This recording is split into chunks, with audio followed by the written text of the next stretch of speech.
Bro, మీకు ఈ విషయం తెలుసా? మనం డైలీ వాడుకునే పెట్రోల్ అండ్ డీజిల్ సముద్రం నుంచి వస్తాయని. ఇలా తీసిన ఈ ఆయిల్ని క్రూడ్ ఆయిల్ అంటారు భయ్య. ఈ క్రూడ్ ఆయిల్ని మనం ఫిల్టర్ చేసి మనం డైలీ వాడుకునే పెట్రోల్, డీజిల్, కెరసిన్ ఆయిల్ కింద కన్వర్ట్ చేస్తారు భయ్య. భూమిలో నుంచి ఇలా తీసే ప్రాసెస్ నే ఆయిల్ ఎక్స్ట్రాక్షన్ అంటారు భయ్య.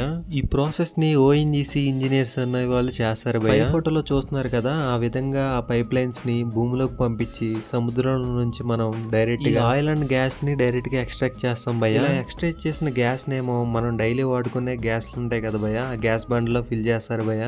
దీంతో పాటు మనం ఎక్స్ట్రాక్ట్ చేసిన రాయల్ ఆర్ క్రూడ్ ఆయిల్ ని మనం డైలీ వెహికల్స్ లో వాడుకుంటాం కదా భయ్య, పెట్రోల్, డీజిల్, కిరోసిన్.